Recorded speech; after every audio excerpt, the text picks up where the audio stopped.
Those of you who remember the Geo Whisperer Gate scandal, where YouTuber GeoStreamer was exposed by Sleeping Warrior or Anthony Riley as having been coached by somebody else in a 1v1 debate.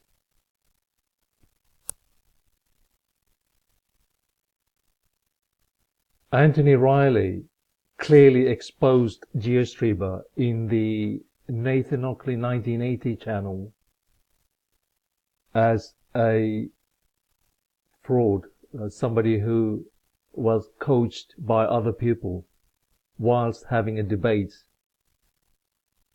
Anthony Riley brought in audio experts to expose GeoStreamer.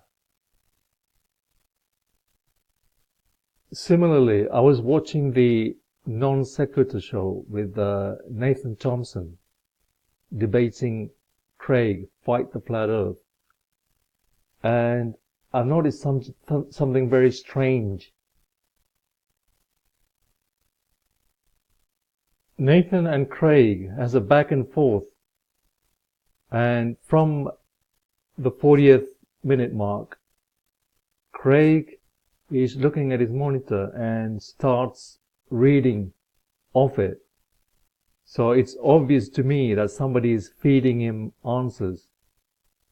And once we get to the 43.04 marks, he forgets to read the rest of it, or somebody's reminding him the answer, and he's thanking someone for the answer. So he's really exposing his whisperer.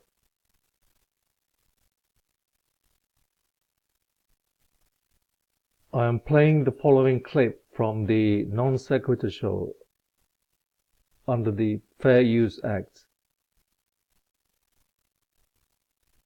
Even have them if we were blasting through space and there was visible parallax, and I would love to hear what you think happened as a result of Airy's failure experiment. Go ahead. Right, okay. First of all, you're saying, I want you to prove things happening in the sky without pointing to the sky. Don't be fucking ridiculous. The fact that mass attracts mass. Nathan, I'm responding to you. The fact that mass attracts mass proves that gravitational orbits are a thing. Okay? All you need to know is that mass attracts mass and that there's a thing called the conservation of momentum. You do understand that there's a thing called the conservation of momentum, right? You keep spouting about the second law of thermodynamics, but what about the first law of thermodynamics and the third law of thermodynamics? Alright? You cannot pick and choose science. Conservation of momentum is a thing, and you cannot deny that.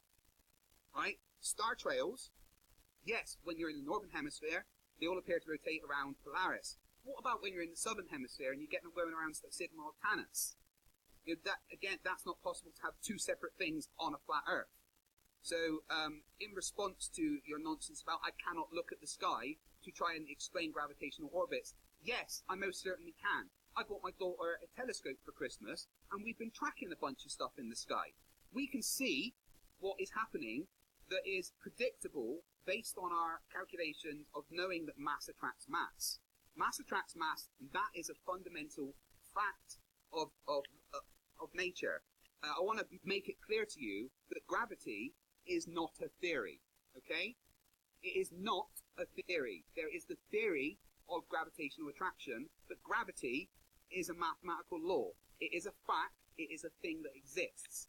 Mass attracts mass, and that alone explains gravitational orbits when you take into account things like conservation of momentum. Oh, and Polaris is moving 11.85.01 macroseconds a year towards the north. So it's, Polaris is moving. Someone actually put that in, so thanks for that.